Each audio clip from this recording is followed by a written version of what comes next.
नमस्कार, the wire में आपका स्वागत है। मैं हूं आरफा खानम शेरवानी। जेनजी की और कॉकरोच जनता पार्टी की बड़ी जीत हो रही है। जी हां, धर्मेंद्र प्रधान के इस्तीफे के बाद अब जिस तरह से केसेस फाइल किए जा रहे थे और गिरफ्तारियां हो रही थीं, मारपीट कर क्रिमिनल्स की तरह हॉस्टल्स में जाकर निकाला जा रहा था पुलिस के जरिए, कभी कॉलर पकड़कर, कभी शर्ट पकड़कर, कभी बुरी तरीके से मारपीट करके।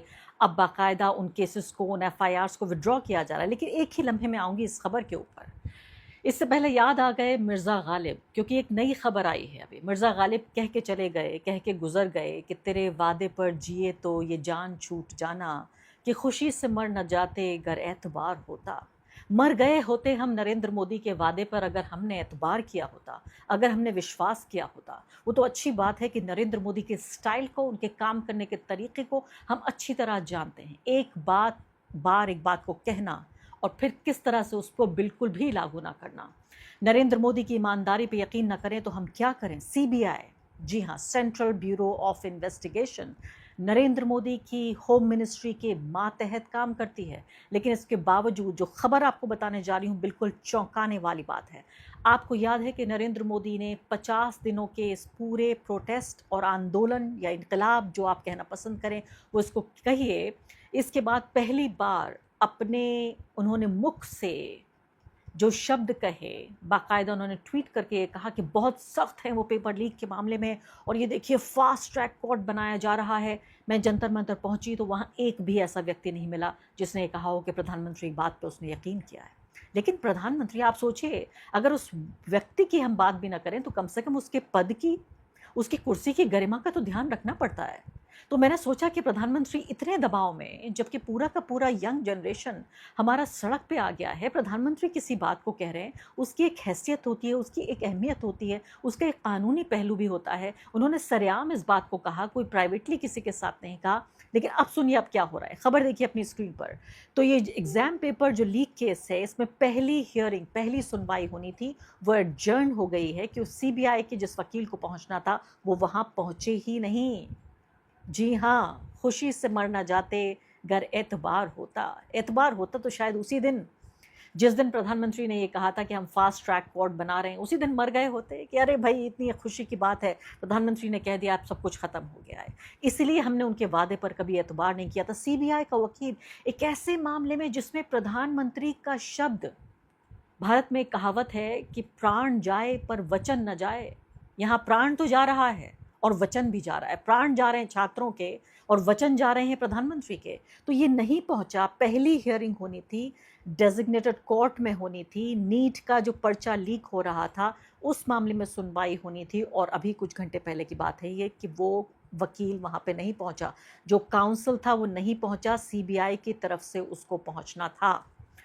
आप बताइए कि ऐसे प्रधानमंत्री की, जो कहते थे कि मैं झूठ बोल रहा हूं, जब कोविड के वक्त में उन्होंने कहा था, डीमोनेटाइजेशन के वक्त उन्होंने कहा था कि मैं भारत की इकोनॉमी, भारत की अर्थव्यवस्था को बेहतर बनाने के लिए, काले धन को वापस लाने के लिए, गरीब आदमी को अमीर बनाने के लिए, भारत में बराबरी लाने के लिए, अमीरों से पैसा छीन कर गरीबों को देने के लिए मैं कर रहा हूं, अगर ना हो तो मुझे चौराहे पर फांसी चढ़ा देना। अब किस चौराहे पर लेके जाएं नरेंद्र मोदी को? आप देखिए, ये इन्होंने ट्विटर के चौराहे पर बाकायदा ये ट्वीट किया था, अब सीबीआई का वकील नहीं पहुंचा। कितनी गंभीरता से हम इस बात को आखिर लें?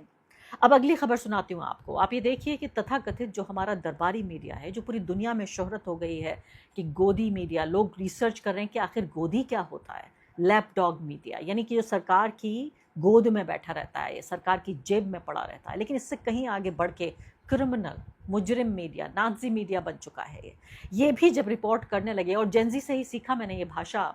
उनके एक बोर्ड पे लिखा हुआ था कि it is so bad that even privileged are here. इतने ख़राब हालात हो गए हैं कि जो लोग, जिनके पास सब कुछ है, तमाम तरह के संसाधन, धन दौलत सब है, वो भी यहाँ आ गए हैं प्रोटेस्ट में। So it is so bad that even गोदी मीडिया इज़ रिपोर्टिंग। तो आप ये देखिए कि खबर पढ़िए कि टाइम्स नाउ, जिसमें अर्नब गोस्वामी कह रहे थे कि नरेंद्र मोदी ने ये इस्तीफ़ा धर्मेंद्र प्रधान से इसलिए दिलवाया क्योंकि इस पूरे मार्च में, इस पूरे आंदोलन में, जिसको उनका चैनल एंटी नेशनल कह रहा था, इन तमाम युवाओं को, तमाम जो दरबारी मीडिया है वो आतंकवादी कह रहा था, वो माओइस्ट कह रहा था, नेक्सलाइट्स कह रहा था, पाकिस्तान समर्थित कह रहा था, अमेरिका समर्थित कह रहा था, वांगचुक की पत्नी तक का, वो भी ये पत्नी नहीं, उससे पहले जो पत्नी थी उन तक का तमाम नेटवर्क निकाल डाला कि कैसे वो अमेरिका से समर्थित थी और क्यों आज अपनी पूर्व पत्नी के कहने पर वांगचुक आज यानी कई साल पहले, करीब 10 साल पहले दूसरी पत्नी से उनका रिश्ता भी इस्टेब्लिश हो गया था, उसके बाद भी वो पहली पत्नी की ही बात सुनकर ये आंदोलन कर रहे हैं। उस मीडिया को आप ये देखिए वो क्या कह रहा है, ये कह रहा है टाइम्स नाउ कि 20 जुलाई का जो क्रैकडाउन हुआ था उसकी डिटेल्स मिल गई हैं टाइम्स नाउ को, और दिल्ली पुलिस की डायरी जिसको जीडी कहा जाता है, जनरल डायरी वो मिल गई है।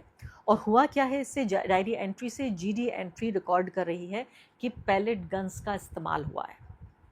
नींद से बिल्कुल जाग गया हमारा ये दरबारी मीडिया, कह रहा है पैलेट गन्स का इस्तेमाल हो, हम तो उसी दिन से कह रहे हैं। भाई आप ये देखिए छात्रों के शरीर पर पैलेट गन्स के निशान हैं, इससे ज़्यादा कौन सा सबूत चाहिए, किस अदालत में आप रखेंगे। आदमी दर्द से कराह रहा है, उसके जिस्म पर जख्मों के निशान हैं, आप कह रहे हैं वो व्यक्ति भी झूठ बोल रहा है, उसके जख्म झूठ बोल रहे हैं, जख्मों के निशान झूठ बोल रहे हैं। दिल्ली पुलिस जाके अलग अलग ट्विटर हैंडल्स पे कहती थी कि आप मिस इन्फॉर्मेशन मत फैलाइए, आपको देख लेंगे हम। अब यहाँ पर वो कह रहे हैं कि हमारी जो जीडी है जनरल डायरी, इसमें ये बात साबित हो चुकी है कि आरएएफ ने फायर की पैलेट गन्स और जीडी एंट्री नाम लिख रही है पैलेट्स डिप्लॉयमेंट्स का, यानी दिल्ली पुलिस ने आदेश दिया, आरएएफ ने पैलेट गन्स छोड़ी जिससे लोग जख्मी हुए। और आपको याद है अच्छी तरह कि एक युवा 19 साल का तो अभी अपनी ज़िंदगी और मौत के बीच पहले झूल रहा था और अब इस बात का इंतज़ार कर रहा है कि उसकी आँख की रोशनी बचेगी या नहीं, क्या वो एक आँख से दुनिया को देखेगा, उसकी आँख बचेगी या नहीं। मैं याद दिलाना चाहती हूँ साहिल नाम का व्यक्ति, राहुल गांधी ने उसको बुलाकर बाकायदा उससे बातचीत की, उसके बाकायदा ज़ख्मों की नुमाइश की और दिखाया कि देखिए ये वजह है, ये बात है, यहाँ ये व्यक्ति ज़ख्मी हो रहा है। तो सीधे तौर पे आप इस बात को देखें तो अब इसको यानी कई दिन गुजर जाने के बाद 20 जुलाई का एक घटनाक्रम है और आज जाके एक हफ्ते बाद इनको ये पता चला है कि हाँ कोई ज़ख्मी हुआ था, पैलेट गन्स का इस्तेमाल हुआ था। अब असली बात आपको बताना चाहती हूँ कि जीत हो रही है कॉकरोच जनता पार्टी की और हमारे जेनजी की, और वो जीत हो रही है इसका एक महत्वपूर्ण पहलू ये है कि जिस बिहार सरकार ने, मैं आपको अखबार का ये एडवर्टाइजमेंट दिखाना चाहती हूँ, विज्ञापन जिसमें बिहार सरकार ने बाकायदा ये ट्वीट करके इन छात्रों के अखबार में, ट्वीट करके नहीं अखबार में बाकायदा चेहरे और नाम छपवाए थे कि ये गुनहगार हैं, ये लोग अराजकता फैला रहे थे, ये लोग आतंकवादी हैं और ये लोग इस तरह के क्रिमिनल हैं, हर तरह का आरोप उनके ऊपर लगा दिया गया था। तो वो सरकार जिसने उन लोगों को गिरफ्तार किया, जब दबाव पड़ा आम लोगों का और लगा कि दोबारा ये आंदोलन हो जाएगा तो इन सब के खिलाफ मुकदमे वापस लिए गए। इसके अलावा असम की सरकार ने भी, सीजेपी के नेता कह रहे हैं सौरभ दास, उन्होंने ट्वीट करके बताया कि रात को 1 बजे कि बिहार और असम दोनों जगह, हालांकि इसमें क्रेडिट जो है लेफ्ट पार्टियों को मिलना चाहिए, आयसा को मिलना चाहिए, आयसा की नेहा बोरा को क्रेडिट मिलना चाहिए कि सीधे तौर पर नेहा वहाँ पहुँची और तमाम वाम दलों ने भी इस पूरे मामले में लोगों को मोबिलाइज़ किया, पुलिस थाने गए, वहाँ सरकार के सामने ज्ञापन सौंपे और सीजेपी का भी दबाव रहा होगा। मुझे लगता है कि मिल के इस बात को इन्होंने किया होगा, लेकिन 1 बजे रात को उन्होंने कहा, 1 बजे की अपडेट दी कि असम और बिहार दोनों सरकारों ने ये वादा किया है कि एफआईआर विड्रॉ की जा रही हैं, तो वापस ली जा रही है एफआईआर। तो ये पूरी तरीके से जीत है उस अहंकारी सरकार की जो अखबार में छपवाती है इश्तिहार, हमारे छात्रों के भविष्य से खिलवाड़ करती है कि हमेशा के लिए दाग लग जाए उनकी ज़िंदगी पर, उनके करियर्स पर, उनके भविष्य पर। और अब ये देखिए कि इस दाग के बाद अब मजबूर होती है उसी अहंकार को तोड़ने में जिस अहंकार के साथ उसने ये इश्तिहार छपाया था।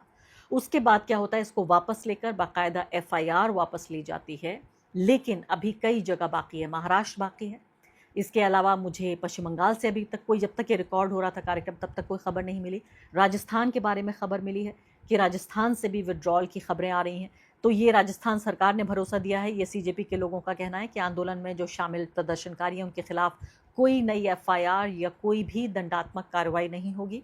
इसके अलावा बिहार, असम की सरकारें पहले भी कह चुकी हैं कि जो दर्ज हो चुके हैं मामले उनको वापस लिया जाएगा और आगे कार्रवाई नहीं की जाएगी। इसके अलावा सीजेपी ये कह रही है कि देश भर में दर्ज सभी एफआईआर अगर वापस नहीं ली गई तो छात्रों को रिहा नहीं किया गया तो फिर से वो आंदोलन शुरू करेंगे। तो जब ये सरकार डरती है, पुलिस को तो आगे करती है, लेकिन सबसे ज़्यादा कब डरती है, आंदोलन से डरती है। जी हाँ, इसके बाद आप ये देखिए कि सीजेपी ने ये कहा है कि सरकार ने बातचीत में जो वादे किए थे उससे मुकर गई है, पूरी तरह से लागू नहीं किया है और लिखित समझौते और कार्रवाई की समय सीमा की मांग की है। उन्होंने ये भी कहा है कि आंदोलन के दौरान गिरफ्तार या परेशान किए गए छात्रों प्रदर्शनकारियों को कानूनी सहायता दी जाएगी और उनकी अधिकारों की रक्षा तक के लिए संघर्ष किया जाएगा। अगली खबर आपको बताती हूँ। स्क्रीन पर आप ये देखिए, ट्वीट है। द जयपुर डायलॉग्स नाम से एक संघी प्लेटफॉर्म है ये। इसको एक पूर्व IAS बताया जाता है, वो चलाते हैं।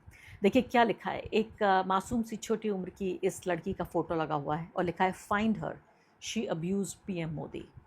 अब्यूजिंग PM, अगर मान लेते हैं, इनके आरोप को मानते हैं कि ये 100% सच है, तो भी आप सोचिए इस तरह से हमारी लड़कियों की ज़िंदगी से खेला जा रहा है कि किस तरह से अगर इस लड़की ने नरेंद्र मोदी के ख़िलाफ़ नारेबाजी की तो क्या इसको इस तरह से इसकी ज़िंदगी को ख़तरे में डाला जाएगा, इसकी तस्वीर बाकायदा ट्वीट की जाएगी।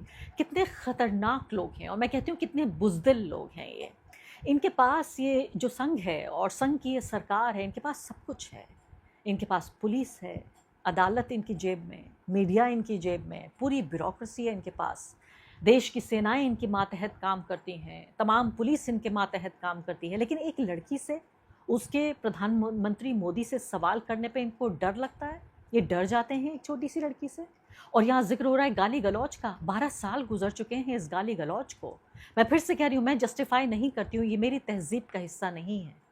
मैंने कभी प्रधानमंत्री नरेंद्र मोदी को, उनको तमाम राजनीति और उनकी नीतियों से असहमत होने के बावजूद भी कभी उनके लिए एक ऐसे शब्द का इस्तेमाल नहीं किया जो गरिमा रहित हो, क्योंकि मैं चाहे व्यक्ति के बारे में जो भी सोचती हूँ, मैं उस पद की गरिमा का ध्यान रखती हूँ। मैं समझती हूँ कि भारत के प्रधानमंत्री की उस पद की, उस कुर्सी की इज्जत होनी चाहिए। संविधान में जो उसकी जगह है उसकी इज्जत होनी चाहिए। लेकिन इसके बावजूद जो जेनजी सीख रहा है, वो किससे सीख रहा है? वही जो गलूक, उर्दू का एक शब्द होता है, यानी गाली देने वाले लोग, वही जो गलूक लोग हैं, बीजेपी के नेता, RSS के लोग, ये तमाम जो गालीबाज लोग हैं, इन्हीं से तो सीख रहे हैं हमारे जेनजी। अगर ये गाली दे रहे हैं तो जो ज़माने ने इनको दिया है, राजनीति ने, वही तो लौटा रहे हैं ये। तो ये भी बात समझने वाली होगी कि जो लोग शिकायत करें कि इनकी भाषा बड़ी ख़राब है, ये भाषा आपने ही तो सिखाई है। आप दिन रात मुसलमानों, ईसाइयों, दलितों, सबको गाली गलौज से ही तो बात करते हैं। मेरी टाइमलाइन पे चले जाइए, अभी चले जाइए, आप ट्विटर पे चले जाइए, इंस्टाग्राम पे चले जाइए और देखिए ज़रा, आपको खुद पता चल जाएगा कितनी गालियों से, क्या क्या नामों से मुझे नवाजा जाता है। 1, 2, 4 दिन नहीं, साल 2 साल नहीं, 13वां साल चल रहा है ये गालियाँ खाते हुए। आज हमारा जेनजी अगर उसका एक हिस्सा वापस लौटा रहा है, मैंने फिर कहा, मैं बिल्कुल सहमत नहीं हूँ उस बात से, लेकिन ये गाली तो इन्हीं से सीख रहे हैं। तो आप सोचिए कि कितना इनको डर लग रहा है। ये भूल गए हैं इस बात को कि ये जेनजी वो नहीं है। 12 साल की जो प्ले बुक है, नागेंद्र शर्मा राजनीति भी ज्वाइन कर ली, इससे पहले लीगल जर्नलिस्ट हुआ करते थे, शानदार जर्नलिस्ट थे। वो सीधे तौर पे ये कह रहे हैं कि पुरानी जो प्ले बुक है, जो बाकी लोगों के साथ काम करती थी, वो जेनजी के साथ काम नहीं करती, क्योंकि जेनजी किसी से नहीं डरता।